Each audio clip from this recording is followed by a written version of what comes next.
everybody, I'm Laura the librarian. Welcome to my kitchen. Today we're going to make creamy risotto with a recipe from this book, which I checked out at the Monroe Public Library, called Multi-Cooker Perfection by the great people at America's Test Kitchen. This is the recipe I'm using. It's on page 137. It looks beautiful, and I've made it once before and it turned out okay, and so fingers crossed I can do that again. All right, let's get started. So I already chopped half an onion and I minced 3 cloves of garlic.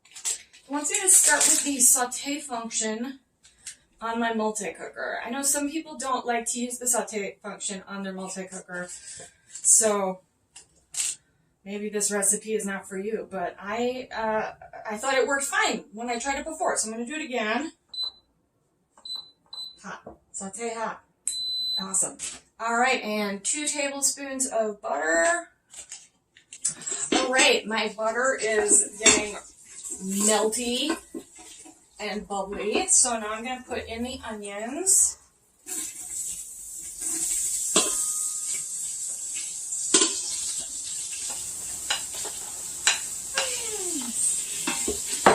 So it says onions and salt, and then cook the onions till they're soft. So that's pretty easy.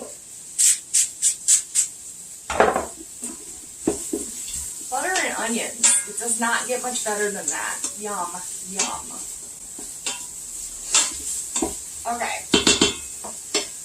I'm using little in-between times to measure stuff, so I already measured out my arborio rice, which is the kind you have to use for risotto. Okay, so now that my onions are pretty soft, the next thing we want to mix in is the rice and the garlic. So the rice is going to get a little toasty before we do the cooking part. Stir in rice and garlic and cook until grains are translucent around edges. About 3 minutes. Okay.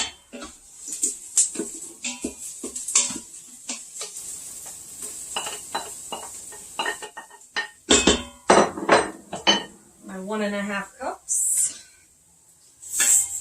All right.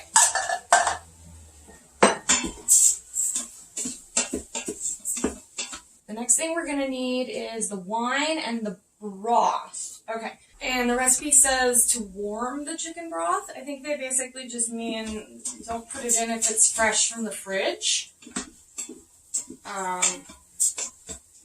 But I don't have a cup bigger than this one, a Pyrex cup. This is just 2 cups, so I guess I could warm up 2 cups of it in the microwave. Oh. It's starting to smell a little toasty, which is nice. Getting those grains toasty. I'm going to put this in the microwave for a little bit. Alrighty, so it wanted me to cook the onions, garlic, butter, salt until the grains of rice were translucent around the edges. And I think we've reached that. Let's see if I can show you. Oh yeah, look at those grains. I think you can see some translucence. Got the wine in, and now I'm just stirring it. It says cook until the wine is nearly evaporated, about 1 minute. And we're very close to that already. So now that the wine's evaporated, it's chicken broth time. Right? Stirring the broth and scraping up any rice that sticks to the bottom of the pot. I've kind of been doing that the whole time, but we will double check when I put the broth in. Alright, there's 2 cups.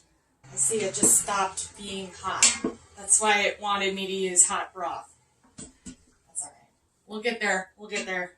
I keep scraping the sides to make sure that there's no grain of rice that isn't in the liquid. And I'm stirring so that it's not sticking to the bottom. Now that I've got everything all mixed in, the next step is to turn on the pressure cooker. So it says high pressure cook and cook for 7 minutes. It's already on sealing instead of venting. We're going to pop the lid on. Screw it into place so it says on. And we're changing from saute to pressure cook. No? Cancel. Okay, so we canceled the saute. We'll turn on the pressure cook and we'll set it for 7 minutes. When we say 7 minutes, it's basically cooking it at full pressure for 7 minutes. So it's going to take some time for it to build up that heat. Then it'll start the countdown. And then when the countdown is done, we'll come back and do the next step. Sometimes when you're using the Instapot, when it's done, you can wait for the pressure to release before you open the pot. This recipe wants us to release the pressure right away and take off the lid. So, when this beeps, that's what we're going to do. Thank you. Cancel. And then we're going to turn this thing to venting. Be careful. It smells amazing. Awesome. The pin fell down so I can open the lid.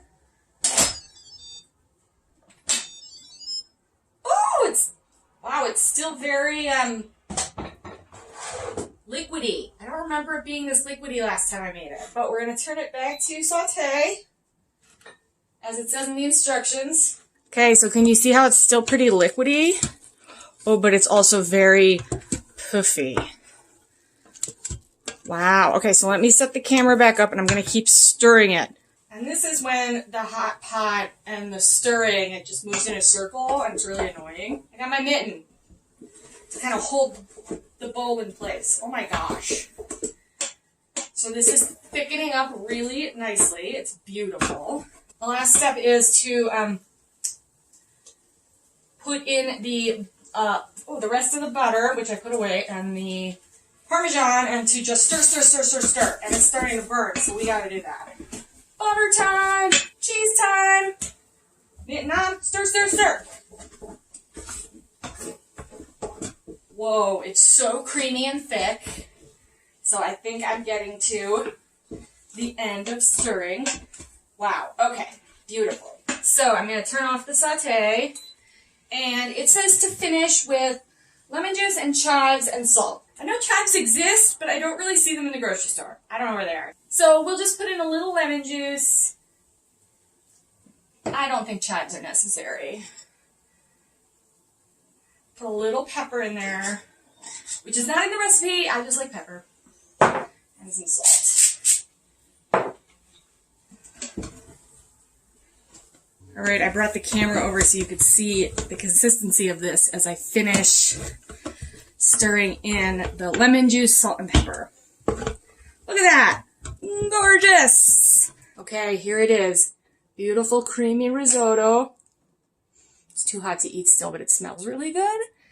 And it's just so creamy, and you can see the cheese. It's a little cheesy. I was able to make risotto in my Instant Pot using a recipe I got from a book at the library.